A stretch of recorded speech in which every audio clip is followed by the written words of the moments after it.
What is going on, everybody? Justin here, aka No Good Comics, and welcome back to the channel. This is an episode of Let's Talk About Black Science Volume 3. Really excited. I call this the Unofficial Underground Comic Book Club. So I am underground, so that's where that came from. And I know the crew. Well, I don't know if they're actually underground or not, but we'll just go with it. But I'm not by myself here, so let me kick it off and bring in some of the crew here. So starting off, we got one of the Team Nerd Herd family members here. We got my man JR Rogue Slaw. What's going on, JR? Nothing much, sir. How are you doing? I'm doing great, man. I'm doing great. Are we gonna see a glimpse of the cat today or no? No, I locked her ass out. She was I cleaned up my office a little bit, and nice. She is having fun because I got now moving monitors, and she will get on the desk and just bat them around. There you go. So, yeah, that's not gonna happen. Yeah, I love it. Well, thanks, man, for coming on. I appreciate it. It's been a wild ride. Oh yeah. Let's see. We also got my man Jason claiming comics in the house. What's going on, bro? Oh, I thought you were gonna introduce someone else first. Good timing. How you doing? How you fellas doing? I'm happy to be here. Appreciate you having me on again. And this was a real interesting and fun trade volume. So I'm ready to talk about it. Heck yeah, man. Absolutely. And for those of you who didn't see this earlier, I got to actually meet Jason in person this past weekend for Free Comic Book Day. So that was pretty cool, meeting up over at Joker's Child. And hey, I'm going to hit up that other con coming up this Sunday, right? Yes, sir. This Sunday, right? We got a little vendor. Next one. Yeah. Right?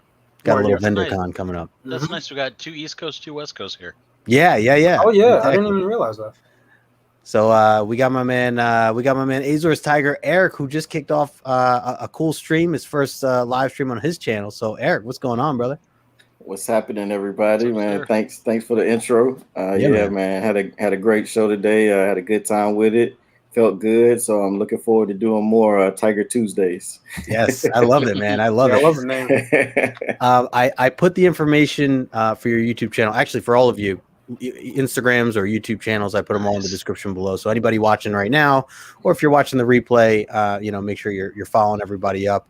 I see we have a couple people here. I want to get into just saying a quick hello to the chat before we kind of jump into this, because I have to say, I know we want to keep this to an hour. These shows, I feel like, this is the third one we're doing now. They fly every time because there's so much to talk about. Even in this is 5 issues or whatever it was. It just doesn't seem like a lot, but every issue there's just so much going on. So we'll see what we can hammer out this time around. But let's say hello to the chat real quick. We got Sheena in the house. There was rumors of her being on the show tonight. Things didn't work out. Some things came up, but certainly I think she may join us on one of the next ones for sure. But good to see you, Sheena. I know she's going to be kind of in and out at the moment, but thank you for hanging with us. We got my man Eric the Phoenix in the house, talking with Eric on the side about this as well. He was saying that he's like, I watched the last couple of your shows, and this seems like a wild book. So I'm glad that Eric is sticking with it and hanging out with us for these breakdowns. Let's see, we got Raging Cajun Comics. There's another West Coaster hanging out. Good to see you, Raging. Another one who's kicked off some things on his YouTube channel recently, doing some live stream shows and things like that on Sundays. So make sure you guys are following Raging. There's another Team Nerd Herd fam in the house. Steve, Hip Hops, and me. What's going on, Steve? Appreciate you, brother. I thought he has another name. Don't you call him by something else? The man with the longest name in history of Instagram. that one. Sure. Yeah. I wanted to be time efficient, love you, Steve. We got Travis TM Nerdy Station. Travis, this man is everywhere, supporting every channel out there for the comic book YouTube community. So appreciate you, Travis, for hanging out with us as well. Let's see, just scrolling through. I think I got everybody. Oh, there's Brandon hanging out with us too. Comics King. What is going on, Brandon? We got my man Alan.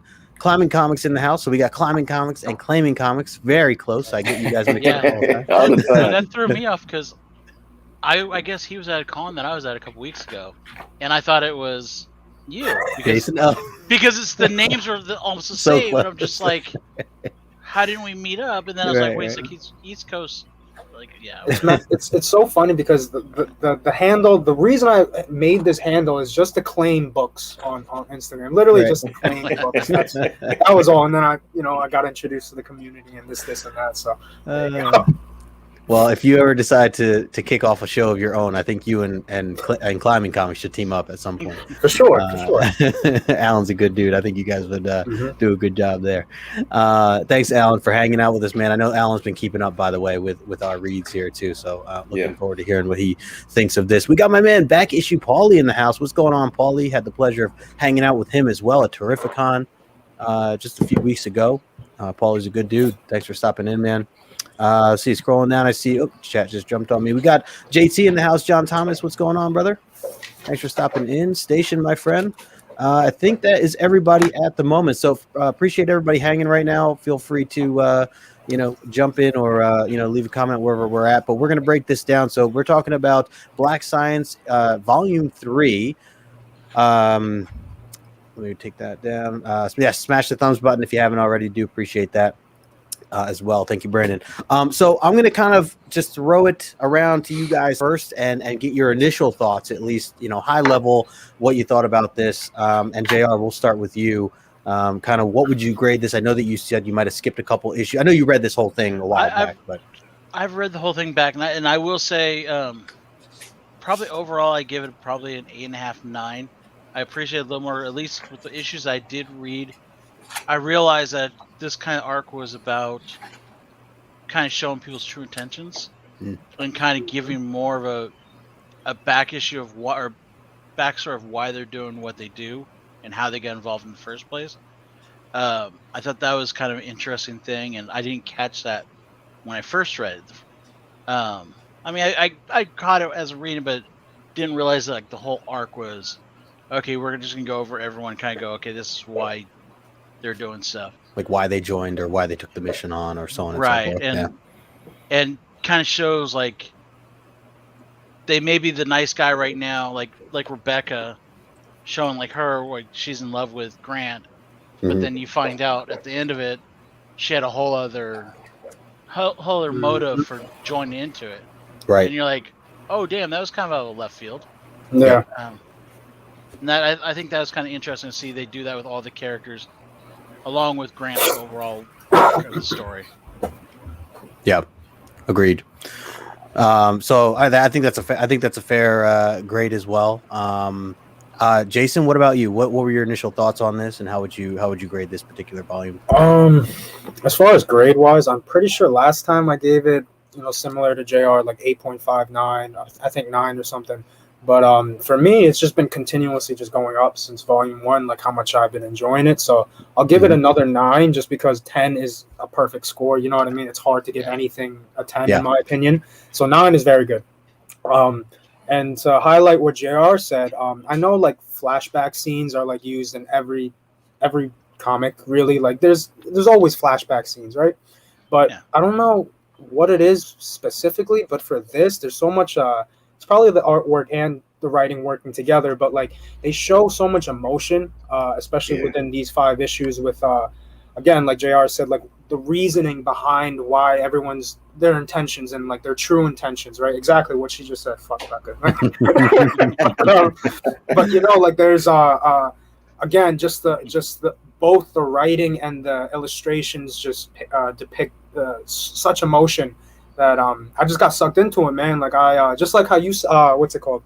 When you first read Nightwing 78, you were like, man, I teared up. It was so beautiful, right? Yeah. At a point in this, I didn't tear up, but I was very close to it. I was like, wow, this. We'll get to that later with the daughter Pia. But there was a specific scene and a bunch of flashbacks that it was incorporated where I was like, damn, I'm immersed. And in this, and this is, I'm invested basically, so fantastic. Yeah. Heavy topics. Love it. I think that's all well said. Eric, pass it over to you, man. How would you grade this volume and what were your initial thoughts of the whole thing? Man, I'm giving this a 9.2, 9.4. Yeah. Basically I'm giving it higher grades because my mind has just been blown. It's you're reading it, and you're reading it from different perspectives, right? And you already are looking at a particular character one way. And you know, as the stories change, that perception of that person may change, because the next chapter or next arc is on that character, and it takes you deeper, basically like the onions of the whole thing. It's deeper levels of the characters also, and that's what I'm really enjoying about it. Just like Jason said, with the art and everything, it's just all connected. And the further we go, the more we learn about each character. And just the ending of it all is just like, oh, just in case you forgot about this, is more coming. Brings it all back around. Yeah, it makes you think about, like, JR has been telling us, like, oh yeah, we still have more. There's more to this ride than we've already taken. You know, as far as the roller coaster that we're on. And I was, you know, chatting with Sheena in the live, and I'm ready to go pick up the next Omni. Yeah, because that's one thing I did a long time ago. I picked up the Omni and I finished it. So I'm ready to move on, man. Yeah. And I remember you said you got that Omni for a discount, right? Didn't you say you got that? Like... So one of my shops was having a big sale back in the day, and one of the guys that worked there, you know, was just breaking it all down to me. And because I told them that I ordered the Uncanny X-Force, and they said, "Oh, so you're already in that realm, so you need to pick this up." And it's like, so I picked it up. It was still in the plastic. You hit me up, and then I just went to town. I couldn't stop reading it, dude. Yeah. No, so I've been further ahead, but I've been waiting. Yeah. I'm glad you have. Like, I feel the same way. I was just telling my girlfriend, like, I love this this whole experience in general. Like, taking this book on, talking about it with you guys, reading it kind of as we're going. And again, I know JR, I know you mentioned you've read this from back when it was first coming out, but I like having your perspective on it as well, as someone who has already had the experience one go around, and then seeing how you light up about certain things going through a second time around. And then of course, for the rest of us, you know, we're all taking this in for the first time. It's a really cool ride. I mean, this is, I would recommend this to anybody. This is, I haven't read too much of Rick Remender, the writer, but I do like the artist. What's his name? Scalera, Matteo Scalera. He's amazing.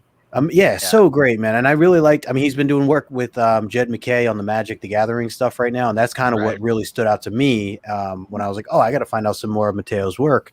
And that's where I had some people in the community just like reach out and say, oh, like Black Science, that's, you know, all about that. So I know we're in our third volume now, but it's just been like, I feel like so much has happened. And anytime I try to even explain like the synopsis of the story to anybody, it's just like, I'm like, I don't even know how to really go about it, because there's just so many things. But I would say that the biggest like focus for me is, regardless of like, yes, there's so many things that go on. There's probably a lot of things that go on that you don't even grasp or you might not understand right away. And really, it's all okay. Like it's all okay, because it's not about that. It's about the relationships of the characters, building up the characters, getting to know them. And I thought that this particular volume was huge, just getting to know the family and kind of the behind the scenes of, as you guys were saying, like the history, the flashbacks were huge. I think it was issue 14 to me that was just such a emotional ride, and I think that was the one, Jason, that you were talking about. It ties that particular part in with Pia and Sarah, and then even seeing like Jed McKay, or I'm sorry, Grant McKay. The author of the other book. Grant McKay, really seeing him wanting to, like, I mean, I know he's like said this in the past volumes, but like really wanting to fix things, really wanting to, like, you know, screw the rest, like want to get the family back together. Nothing is worth, it's like he's kind of coming back around, but that's only like the one variant that we're kind of like familiar with, which I guess is the main one, essentially. But it seems like that's kind of the story or the script every time we meet. I think that's what's messing it up, man. Like in the story, you know how like the theme of like the same things going on in all these, not the same thing, but like similar things are happening in other dimensions or universes, right? And like I feel like it's his drive to save his family that's like so like messing things up, you know what I mean? But what is he gonna do? Well, it's his drive to save his family, but it's also his drive to be the perfect father, to provide for his family. Yeah. But then also to find science and to live for his passion. And it's kind of, well, what's his true passion? Is it science or is his family? Right. I mean, you kind of can't have both. Yeah. And that's where he's really coming to terms with a lot of this story. Finally, I felt he kind of, in that issue with Pia, where he's got the rocket and everything, he's going through the past with her. He's kind of coming to terms with that right now. Yeah. And he's able to look at other versions of himself. Yeah. And I think it's like a lot of aha moments. He's realizing, like things are not turning, like they're not working out the way that it's these all are happening because of things that were done beforehand. Right. Yep. Yeah, they and I was just looking back at something I wrote down before, but that issue 14, I forgot. That's where that's where the argument starts out between Grant and Sarah in one of the flashbacks, and seeing the kids like listening in on the stairway. They're listening in as they're arguing. But I feel like we've seen this transformation of Grant initially thinking that being a father was being the perfect father, was doing what he was doing for the future of mankind. And I think that he truly just believed in the beginning, at least, that I am being a great dad. You know, I'm doing it because if it wasn't for me, then people in general wouldn't even live. So I'm setting our kids up for the future and all this other stuff. And meanwhile, the wife's like, Sarah's like, you know, you're disconnecting with us. You're disconnecting with the people that you claim to be doing all this for. So what good is it if you know, by the time you're successful, we're all disconnected, or by, you know, but he, at that moment anyways, is like very, you know, stands his ground in his thought process there of like, no, like I need to, you know, extend life and make the world better. And because of that, you know, I'll be a better dad or whatever. So, and I think he just kind of, as we're saying, like he kind of hits home that he realizes that it's not necessarily the case. And that's what's you start seeing these changes. So I know that there's like a lot of different, I didn't know if you guys want to go issue by issue, or every time we come into these volumes, like I'm always like, maybe we take it on a different way, but you know, I had written down some like notes for each issue. I don't have any panels to show this time around or anything, but you know, to catch you up just a tiny bit, at least for those first two issues. What I liked about issue 12 is that they start right off with the apes, like dissecting Grant and keeping him alive on purpose. So that whole story arc from the volume prior to that still tied in well. Okay. And Grant basically was able to, you know, create this, or he was able to put the what do you call it back together, the pillar. But he ends up like using it his own way. The handheld, the travel. It almost reminded me of like Tony Stark when he's like, you know, in the you know, Iron Man 1, where he's like fixing the suit, but he's really like planning to use it himself. It was kind of like that mindset. Anyway, so that's kind of how it, like, you know, initially kicks off, and then he ends up, you know, using the pillar, getting back to his initial family, where there's like tons of chaos, but Jason or Eric, any thoughts on that early issue, that issue 12? That actually, what I thought before I dived in, or actually like as soon as I dived in, I was like, you know what, like I'm a little rusty on what happened, you know, last issue. Let me just read, you know, the last couple pages, and I saw, you know, there's a page where they show like the center of the onion, basically. And there's this creature or whatever. It looks like an insect. It looks like an insect, but he's in the middle, or you know, and like they have all these screens of all these other dimensions and universes or whatever. And it's all Grant and his family, you know, doing things. Right? Yeah, there you go. Oh well, no, that's when he wakes up in the beginning, like with the apes. But that insect looked very similar to the one in the middle of the onion. But what I wanted to point out was the dialogue from Grant. It said, we need to get to the middle of the onion to stop me. So I'm not sure, like, and again, JR read this, but don't spoil it, obviously. Yeah, I obviously won't spoil it. If he's saying, you know, like to stop me, and that creature with all the screens is in the middle of the onion, I'm assuming that's like a variant of Grant or something, right? And that's like a very important brief little page that was shown in the early stages. So that I thought that was interesting, because I completely forgot about that, and I was like, I kept that in the back of my head. But it was good that I went back, because I totally forgot that Grant, that this Grant that we're that issue 12 opens up with is the one that Kadir couldn't save, or like that thing falls on him. Yeah, the thing falls on him, and he's getting like the original one. Yeah, and then Kadir's like, I got your kids. I'll make sure they're safe. Yada yada yada, and then he bounces. Right. So I definitely was happy I read through the last issue because I completely forgot about that. Yeah. Right. Yeah, I'm still tripping on the praying mantis type character too, because we keep getting screenshots of that thing, and we know it's more to it, but now like you said, we got the original character back, and now it's like he's kind of awakened now. He's kind of he sees where he went wrong, what he did wrong, because he was able to get out, and now he took that time to build the pillar so he can try to find his family and catch up to them, which he does. It's freaking dude. I want to see this in a live action so bad. Hell yeah, man! Even animated, I'd be down. Even animated, exactly. Yeah. Wasn't this option years ago? Live action would be so dope, though. Anything this guy does, anything Remender does, gets option. Seems like. Yeah, I can't wait. Yeah, I agree with you, man. That's exactly what I thought. I was like, I want to see this live action for real, because this is something that definitely can be made live action. Right. Yeah. And then it's a trip too to me how they grab like a character from where they are just to try to help that character or to help themselves or whatever, and they're along for the ride now. Like the Shaman, and then there's another little character now that they save from a monster. So yeah, this is crazy. Yeah, no, absolutely. There's so many little things that goes on in this, and that's why I say before, like it's so hard to like break this entire thing down, especially in only an hour. Right.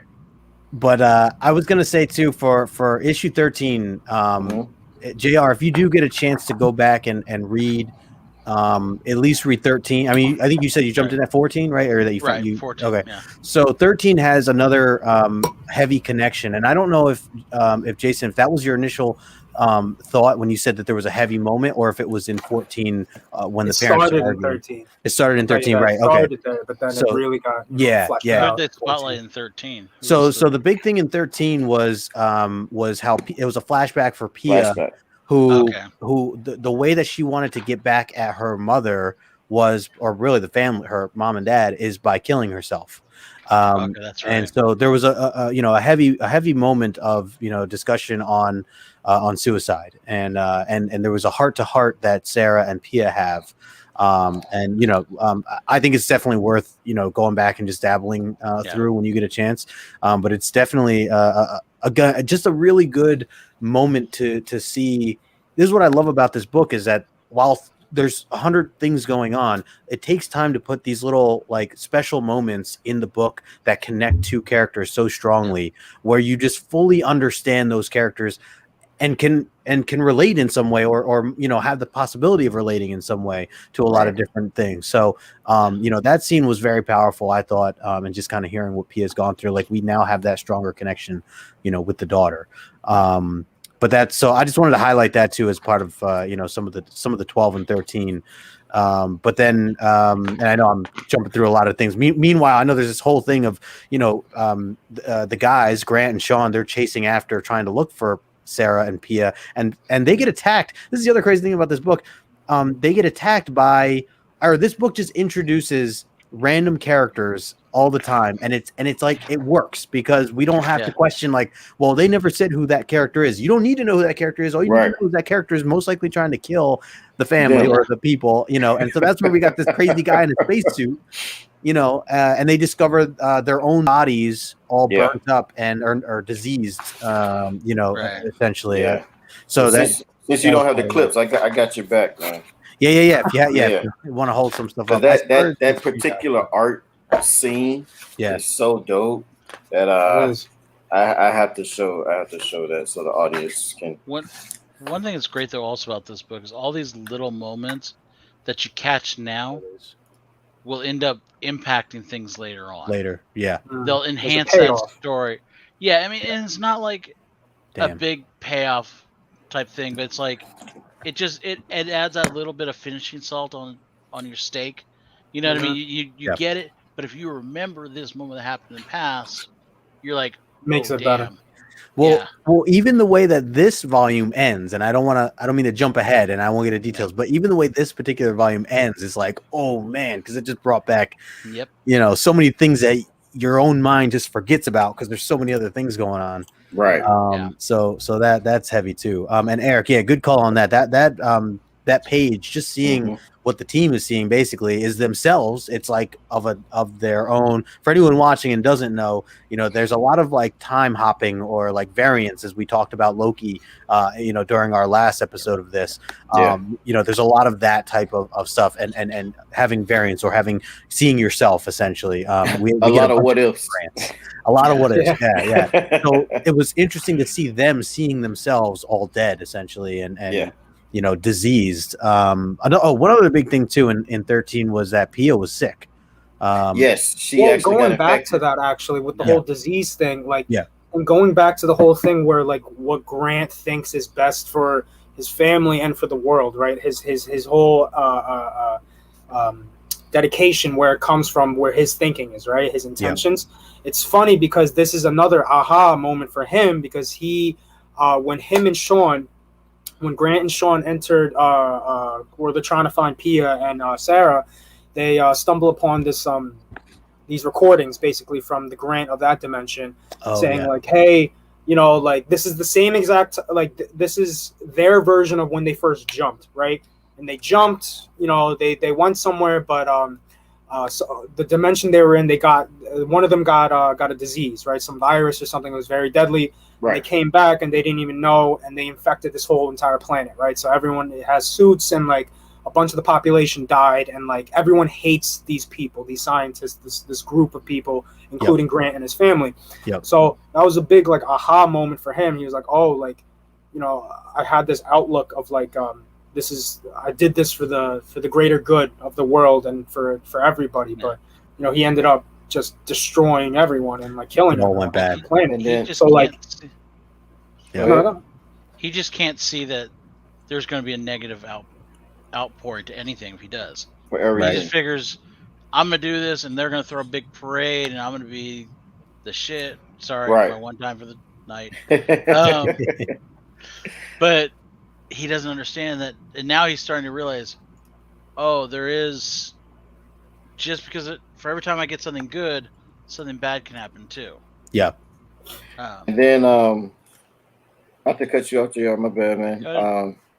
What they found out is that they were the ones that caused that infection to happen because they were traveling with their without their helmets closed. Right. So they were carrying it. So they were the ones doing it as they were going through the onion, and I think that's when Grant finally woke up and was like, I need to do something different while we're here, while we still have time. Yeah. There's a big wake up call for him there. Because each time it's been worse and worse. And then we even heard from the shaman, like they've been the ones causing all the destruction everywhere they've gone. And as they see, nothing good is coming out of them traveling. Right. So now he got the bright idea, like, let's do something different. Let's actually try to do something good for a change. Yeah. You bring up the shaman, and I feel like while he is not a man of many words, most times he has some really big moments throughout this series. And one of the cool ones and I know, we know he is a healer essentially, or has that ability with magic and what he does. I thought one of the cool things was him healing Nate. Yes. When, from his asthma, diabetes, diabetes, right? Yeah. Diabetes, and he needed his insulin, and so and right when like all that's happening, I'm like, oh, okay, like, I mean, that's cool. Like that's a really powerful tool to kind of have, and obviously he's gotten them out of other things too. But then to like hear him go kind of against everybody and wanting to destroy as he calls the totem, and I maybe I'm jumping ahead here, but I think that was like issue 14 or 15 at this point, where 15, where he's like really starting to express how he feels about the whole thing, and I know Grant's still not there yet, and all there is Rebecca, right? And we get this whole, I mean, I certainly wasn't seeing this coming, but I didn't. I wasn't either. it's, I was not either. Well, especially because 14, or was it 14? They spotlighted Sean, his relationship with Grant, and then they show 14. They start showing Rebecca's relationship with Grant, mm-hmm. and you have this whole beginning thing of finding out like of them falling in love and everything and all that stuff. Yep. And then she does this, and it's like, oh, she really loves this guy because she's willing to kill for him. Right. She killed to save his kids and to save him. Right. And I mean, that was her one big hope was a shaman. And she's like, well, if he's gonna screw with the pillar, I got to kill him. Yeah. Yeah, that blew my mind, dude. Yeah. I was like, no, not the shaman. Yeah. Shit pissed me He off, was the man. key to everyone making it out okay. He was the MVP, man. Like he didn't, like Justin No. said, he didn't have many words, but he Right. came through when shit hit the fan. I'll tell you that. Man, You know, I felt like Game of Thrones when they chopped off Ned Stark's head. You know, right. don't get attached to any characters. Man. No, It's funny. right. Actually, in the back of the issue when I think 14, 15 when the shaman gets shot by Rebecca, it says Remender writes in the back, and I read like almost every single one, like the back of the issues, and he says like, yeah, like I didn't want him to die, but like like my grand plan in the beginning was like I had a picture of what's gonna happen, and he had to die, so like it is what it is. Type of situation. Yeah, right. But it makes the story that much stronger, though. You know, for sure. Yeah. Yeah. I mean, and also it is hard to like. It is like heavy when a character dies in this book, but then the other side of me thinks like, well, we'll always get their variant later or something. Like I always think like, well, we'll find them later, in some other realm or something like that. Yeah, that is dope. Yeah. And that is right in the beginning of 15. Is that to Eric, can you go to the next page of that? Yeah. Or the next I think it's really the next 2 pages. Okay, what are you looking for? So the very next 2 pages from where you're talking about the interaction, the dialogue. That was my favorite. I was gonna say I remember I saw you posted this dialogue. Hold on. You're not gonna be able to see read the dialogue, but I posted it, so I'll read it right here. He's talking to Sean when he's like recruiting Sean. He's like telling him to drop out of college, drop out of the grad school you're in, because you're gonna have to conform to their ideas, and they're gonna put you in a box, basically, right? And you don't want to live like that. And he calls him Sean calls him a doctor, but then his response is, "I'm not a doctor, Sean. I'd refuse the title even if I'd finished school. Titles are just constructs to help us label one another, to quickly assess what someone is worth without thinking too much." And this is like very, in my opinion, and what I've experienced with people my age, and like just with the world how it is a thing where like people are immediate to judge you on just off your occupation and what you do for a living to survive, or how much you make or whatever. How much money you make or whatever. Let's say you work at a restaurant, and like whatever your title is, but then let's say your friend is or an acquaintance works as in like a big office building, has a nice cushy job or whatever it is, right? And like people are quick to judge you, and I loved Remender's like writing in this and how he feels about that. It really stuck with me. And it was crazy too how they just took us out of the action. And then straight into the dialogue. But we were there because we were getting the background on Sean now, right? Right. Yeah. Well, I just love the fact that he tells him, you just need to be a free thinker. I mean, do you really? You can go this route, and you can work for Frito-Lay and make different flavors of Doritos if you want. I thought that was which I thought was great. Yeah. But then he's like, or you can come with me, and we're gonna be Willy Wonka-ing this crap. Yeah. And just going off on this ride, and where we go is where we go. Yep. And I was just like, that's a really hard thing to say no to. Someone telling you, you can be in this box and have this horrible job. You'll make money, but come with me, and we're gonna change the world. It was the Morpheus and Neo. It was the Matrix. Kind of. Yeah. Red pill, blue pill. Yeah. I would have said yes. taking that leap. I mean, I think we all would have risk. Like, we're gonna be a scientist, making different flavors for Doritos and shit. Right. Yeah, Grant had a good metaphor to use. That's your one. Scientists doing that. Oh man, yeah. I really like that whole dialogue. Jason, as you're saying, like what Remender has put together there and kind of the thought process behind just the back and forth between the two of them, I think was very clever and deep. And can certainly, relate to real life in several different aspects. Especially for a character that no one really, not to be mean, but he's kind of like, if you rank all the characters, he's kind of the low man on the totem pole. Yeah, Sean. Characters. Yeah. You know what's funny now that you mentioned that? When he was earlier, I wrote this down, issue 14. When Sean and Grant, I think we totally overlooked this. So these like soldiers or whatever in these suits, they killed Sarah, his wife. They burned her alive. They burned Pia alive too. But they came back. Yeah, we completely overlooked this. Oh, that's right. That was big. Yeah. Grant and Sean, they came back and they saw them. They're both alive, like kind of like at the brink of death. Oh yeah, he had to make a decision. They had to make a decision because Sean had an adrenaline shot, and he was like, "Yo, like I can only save one of them. You got to pick." And then the mother, Sarah, she's like half dead. She's like, Pia, save Pia. Right. And then he, puts the adrenaline shot on her, and she's alive, right? But fast forward, when they're trying to get back to the pillar, they're like, there's like a giant army walking down the street, basically, and they're like, "Oh, we need to get past them." And there was a scene where Sean says, "I'll take the lead," and he like goes out and like out in the open trying to sneak around, and I was like, "Damn, I hope he doesn't die, bro." Because he's like a little, like he gets shit on a lot of times. That's like when he was running around with the axe too earlier. But like you were saying, it was a trip too because she was the mom that actually lost the kids, and she still sacrificed herself for a different Pia that wasn't even hers, Right. And that's why like 13 was so heavy with like seeing them have that connection still, even though, because they even reference that, they say like, she's like, even though you're not my mom, you're essentially like, she still like pretty much accepts her and says like, if assuming my variant did what I did to my parents, like this is this is how I felt, this is where my head was, but you were always there to save me anyways,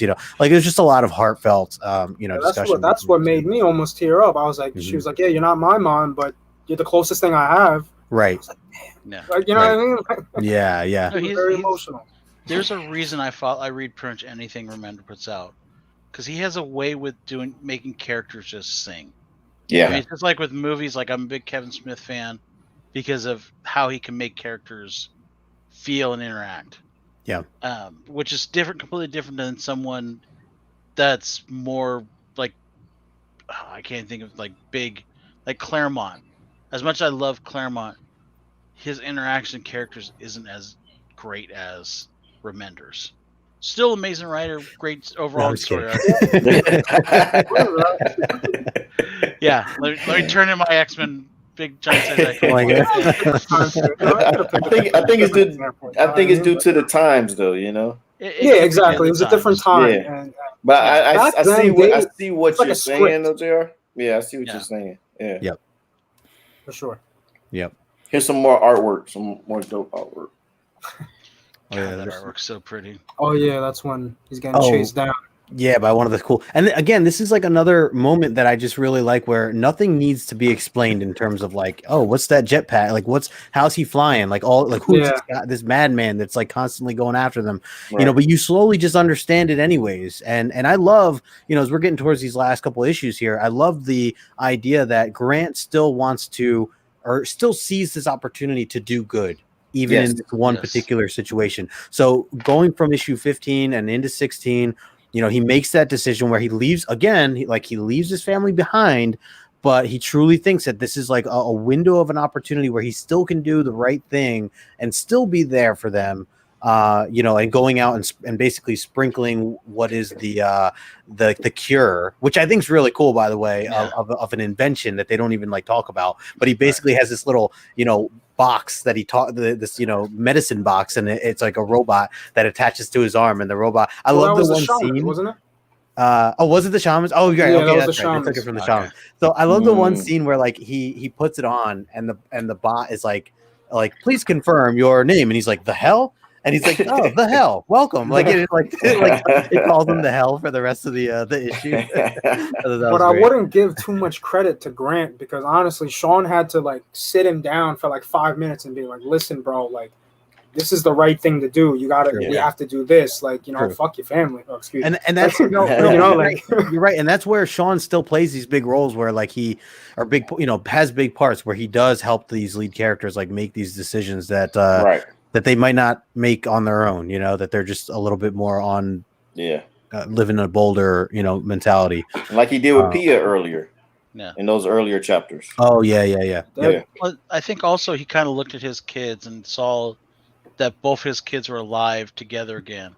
Because he mentioned also, like his son in earlier issues, his son was like, I see you as a hero. I want to see you that way. Yeah. And he's like, because his son asked him, like, where are you going?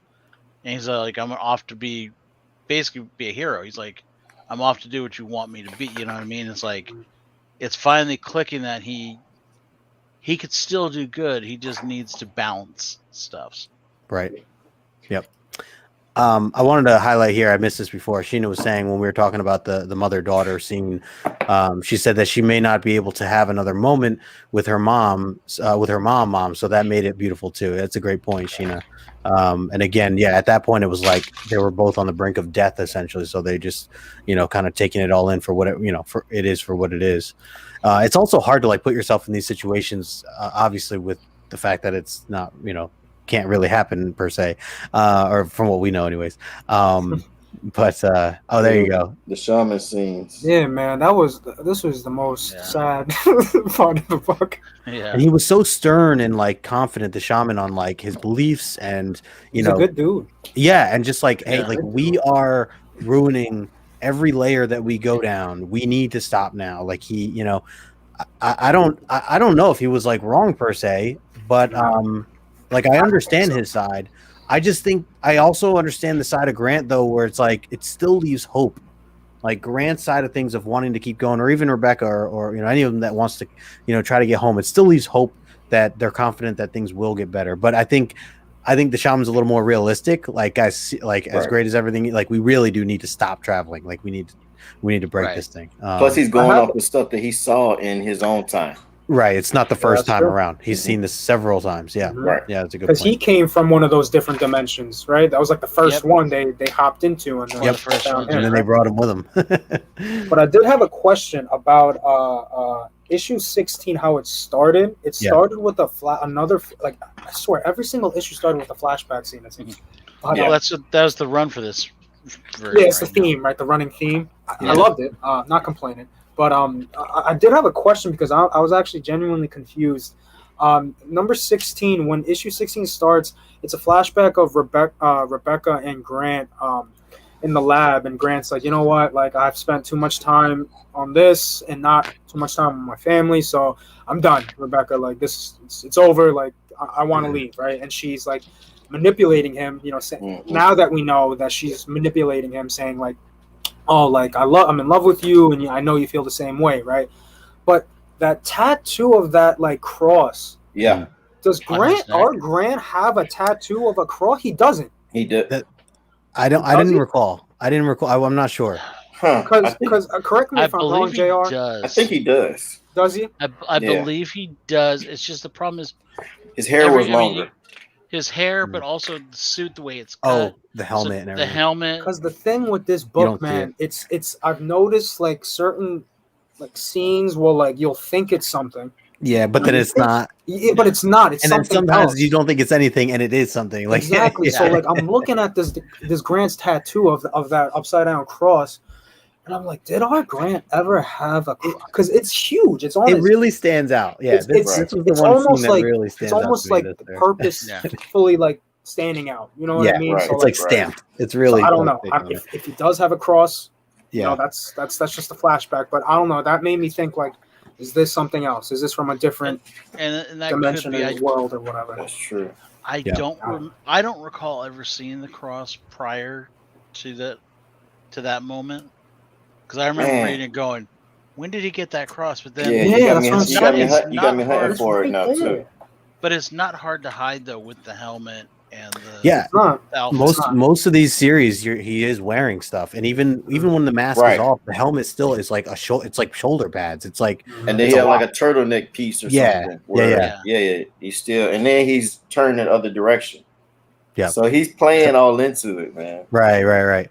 I did want to bring up though. Oh no, I'm sorry. Go ahead. Real quick, just want to say Tacoma Comics is in the house. What's going on in Tacoma? He says Black Science just got too confusing towards the middle and the end. I feel that. Interesting. Yeah, I mean, we're only towards the beginning still, and I feel like now I do like, and that's all fair. Like I do feel like this is a series that needs to be read several times. But I am really enjoying it though. Yeah, right. I mean, there's just so much to pick up. So Tacoma, I don't know how often you've read this, but if you've only read it once, I would recommend going back around again, or maybe 2 or 3 times. But thank you for hanging out. And Sheena says she's got to go, but Sheena, thanks for hanging out with us. We got Chop and Drop also just hanging out with us. What's going on, Chop and Drop? One of my favorite names on YouTube. Sorry, Jason. What you got a thought there? Oh no, I was gonna say at the end of 15, Kadir ends up fighting someone in the suit, right? Oh, right. And then at the end of 15, like, he takes off his helmet. We don't see who it is, but Kadir's like, "Oh, it's you," and he recognizes the person. Now, correct me if I'm wrong, because I had no idea who it was when it was revealed in 16. Right. Is that the person that was fighting Kadir? Was that the soldier security dude in the beginning that got? That's what I thought.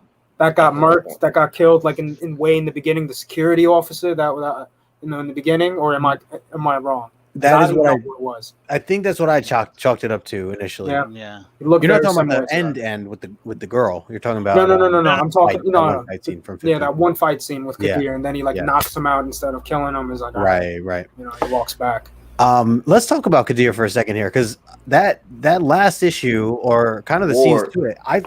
What's that? That was Ward. Right? Ward. That's it. Ward. Is yes. Ward the security dude, right? Okay. That's the one they kind of just left for dead, didn't he? Like, left for dead. Okay. Yeah. Oh, they left. I don't know how he died. Well, it's a different version of Ward, but but he's the one, I think, like, he had the axe and he could have thrown it down. And Kadir, you're right. Yeah, with the whole thing with you. I'm gonna go. Yeah. You got that right, Boo? Right. Which is also interesting why it ties back to these two fighting now, even though it's a different Ward. Right. I forgot his name. Good call, Eric. No. Throw me the axe. So what did you guys think of Kadir now? Because I feel like towards the end of this, there was a moment where I was kind of rooting for him. When he was I feel like Grant attacked him and it was out of context, and it was almost like I'm like, wait, Grant, just hear Kadir out, because he is trying to help, even though he has his own sketchy stuff, I'm trying to recall. Let's give some context. The reason he's trying to help is because the whole thing with the shaman, right? So Rebecca shoots the shaman in the head, kills him. And then now, he hears what Rebecca's real plan is. Yes, essentially, right? That's what it is. That sword from fighting Ward, the other dimension Ward. Right. He puts the sword up to her neck, because drop the weapon, and this and that. But then Grant doesn't hear any of that, and Grant just comes flying in, thinking Rebecca's in trouble, and all this stuff. So excuse me. Before that, we find out we're terrible at this. Yeah, you got to bring the fact of before that. We find out why. Rebecca's Sean's looking at the machine. He's like, the coordinates are off. He's like, this isn't our Earth. Oh yeah, we didn't talk about this. I thought we talked about this. Yeah, we're off. But then Rebecca's like, I don't know what you're talking about, bro. This is correct, and we don't have time. Stop messing with it. And he's like, no. There's something wrong. And she's like, back up, And he's like, well, hold on. And then she takes a wrench and just smashes his head in, squishing out the head, and we're assuming he's dead. Right. Yeah. Assume he's dead, and that's when Kadir comes in. And even that, she backs off and says I didn't mean to hit him that hard or whatever. While Kadir has her the sword. But you're right. So there was a lot of action that just happened in that last issue that made made you like question a lot of things, because like Rebecca now is like, whoa, wait, so is she bad? She just killed Sean. Kadir is just coming back after this whole not being noble routine and coming in and like, having his whole side of things, but he's gonna stop Rebecca. We think she's bad, and now Grant's coming in and he just sees the last minute stuff, and Kadir being Kadir holding up a knife to to Rebecca, like he just probably thinks that he's got to take him out. So at the same time, is Rebecca really bad though? And then there's that. No, you're right. For what she's doing it for is a very honorable thing. She's trying to find her brother. Yeah, right. That's what we end up finding out. Her brother. Right. Version of her brother. Which we did see a flashback of that, like I don't know if it was the first volume or second volume, but we saw that brief. I completely forgot. I had to go back. Yeah, we saw Rebecca lose her brother in a flashback. Yeah, way in the beginning. Oh, I gotta go back. Yeah. But so you find out she basically was a hoe to get her brother back, because we don't know. Does she really had to do what she care had for to do, Grant? man?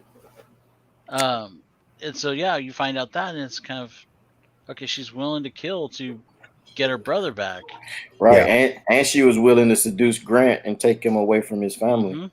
Yeah.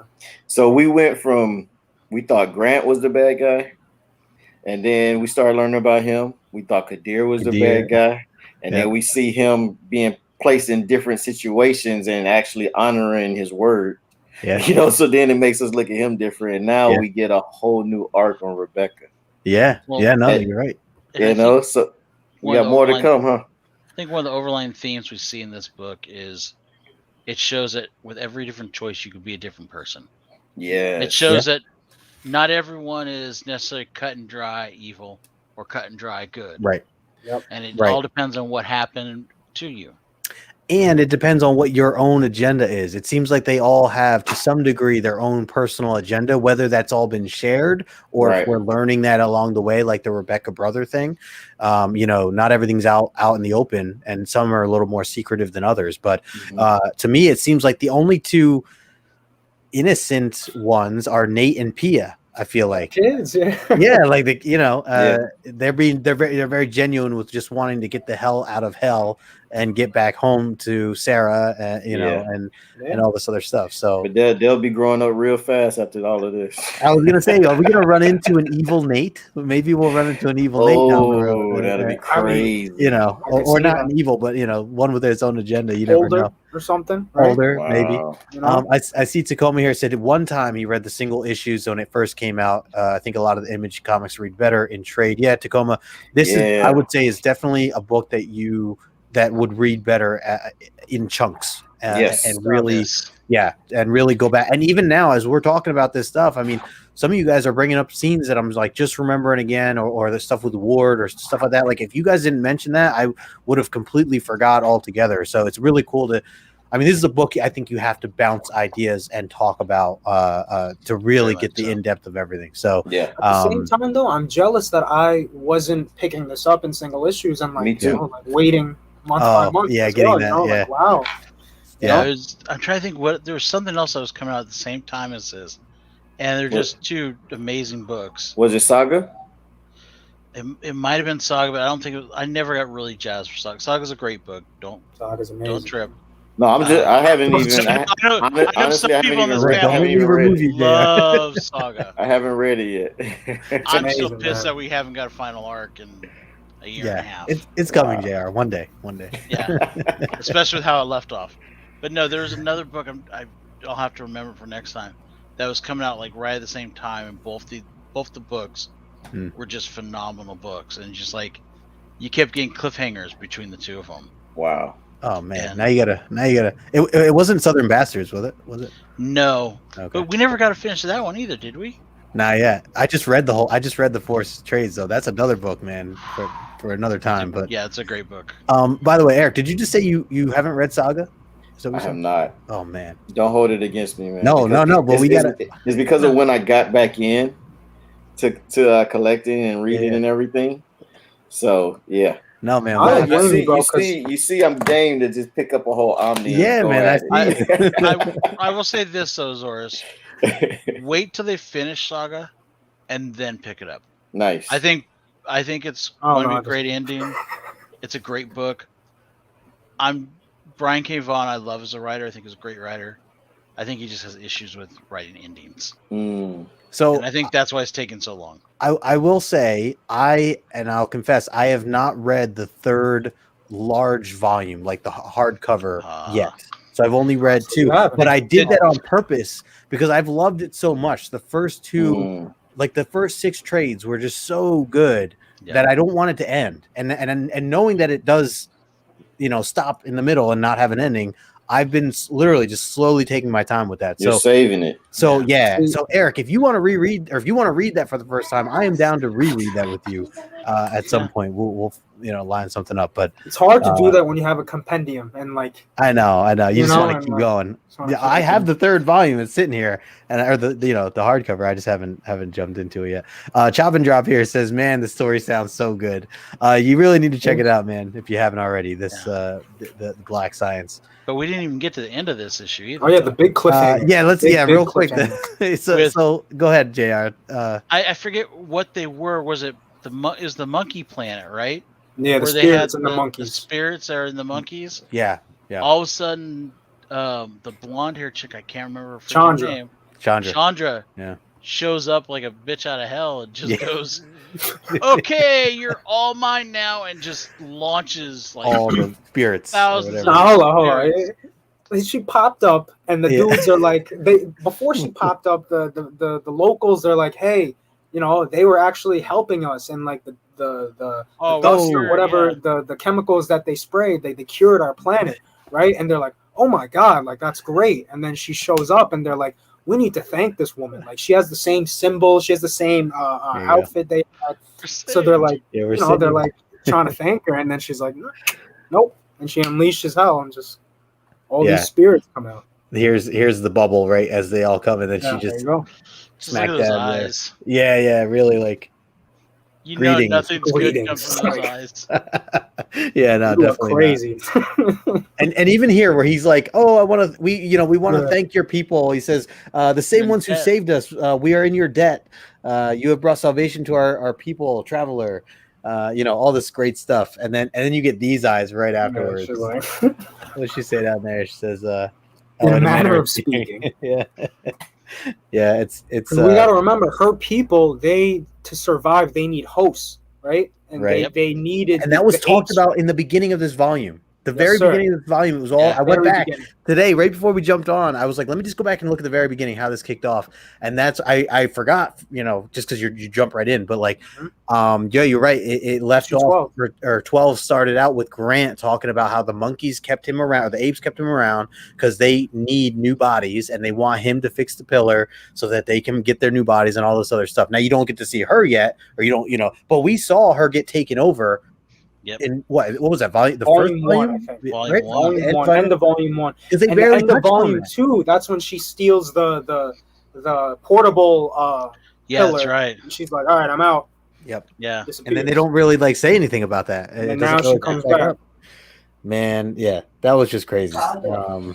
Yeah, and then you just get to see that one little bit at the end, all the different bodies going in. Eric, we're just talking about the apes. Yeah, sorry about it, fellas. No, you're good, man. We're good. We're just talking. Yeah, it does look like fireworks. Just talking about Chandra showing up at the end here. Oh man. And really, like, look at that, the eyes there, man. Yes, and it was a super cliffhanger because she's possessed by one of those sentient beings that was possessing all the apes. Yep. Yeah. So I like how they brought all that back and all of it back. Yeah.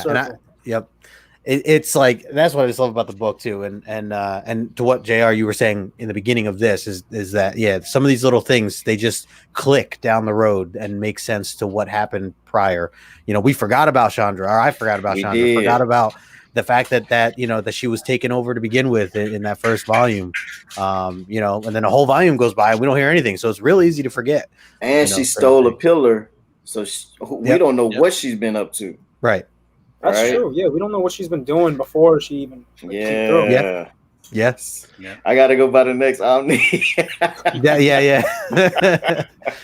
Climbing Comics, Alan saying I'm the same way with the shows. I end up watching maybe a couple episodes before the end and somehow never finish. I thought he was talking about from before because we were talking about Saga. He says he's down for the next breakdown for Saga. He also mentioned Loki here. That's a very Loki statement. No one is truly evil. Yes. Very much so. And Steve yelling at JR here. Lots of gray characters. Lots of gray areas. Yeah, man. I know we are hitting that hour mark, guys. This has been awesome. I want to keep this going for sure. If you guys are all down for it, of course. Oh, yeah. I'm down. Like you said, Eric, I think I'm gonna get the next. So my goal is to actually own the hardcovers. So I think I'm gonna try to order that next one. I was looking on like Amazon had it for like $125. I was like, I'm not trying to pay 125, but if I could get it under that 3-digit mark. Yeah, I'm gonna check cheapgraphicnovels.com. Oh, it's a good one. Good idea. And then in stock trades. Yeah, and then I'm also gonna check to see if there are any more sales coming up. So, if I get any crazy sales local, I definitely let me know, man. Hit you up. Yeah, Cyber Monday coming. I mean, we're not. I mean, I know it's August, but it's not too far. It'll be here before we know it. Yeah, that's true. Well, before we kind of wrap up here, I know. Just for a couple plugs, I'm going to throw something up here, and JR, if you want to talk to it, I just realized. Hang on one sec. I just realized I uploaded it to the wrong thing here. Let me pull. But if you want to start talking about it, go ahead. Let me. An overlay. Tomorrow night, Eric and I are going to be on the new Team Nerd Herd show. There you go. It's going to be called Introspective. Okay. It's going to be our. It's going to be a game show basically. It's going to be Alonzo is going to be the host, and Azores Tiger, myself, and Geek Driven all are going to have to come up with spec for 4 different topics. We're going to randomly pick one topic. All of us know the 4 topics ahead of time, so we could do some research. But we're going to have to debate and kind of put up like, hey, this is why we think our character is the right one, why it's going to be the next thing you should go out looking for. It's going to be pretty fun. There's bets right now. Geek and I, or Jeff and I, both think Azores is just going to slaughter us. We're just looking at it going, yeah, we're screwed. We signed up for the wrong thing. No, it's going to be fun. It's going to be fun. We did a trial run the other day, and for some reason, Eric, you didn't have a character in mind already or something. And in 10 minutes, he came with a character. And Jeff's like, I throw in the flag. I give up. Sounds like a great idea. Yeah, it's going to be fun. And we're also going to have a point system for both us and the audience. So part of it is going to be for us where we get enough points. We can take a night off and be like, hey, Justin, why don't you come play for me tonight? That's cool. And then he can play for me, so we get the community in there that way. Yeah. But we can also do a thing where we're stealing from, I think, it's the Categories game, the cover one. Comic-Gories. Mm-hmm. Where we can wipe out one of the the topics or categories, right? Okay. One of the topics can wipe out. That's cool. We're also going to have where the audience is going to be able to do a live poll. They'll vote on who wins. They'll get points for that, and then if they leave a comment on the YouTube page, they'll also get a point. And after a certain amount of points, they can be on the show. So it'll be 4 of us going on the show every week or every other week or so. So that way it adds the community in there and gives some fun to everyone. I like it. The prize for us also, if we win that week, we get to add a new topic to the wheel for next week. Oh, okay. Cool, man. So when is this starting? This is coming up. It's gonna be tomorrow night, starting at 7 p.m. So that's our new show. That we're 7 p.m. West Coast. Okay, cool. 7 p.m. Eastern. Nice. And I think it's gonna be about like a half an hour show. Yes. Okay. What we're looking at. Yeah, so we're not going too long. Yeah. 7 p.m. Pacific Standard Time. So that's 10 p.m. East Coast. Yeah. Cool.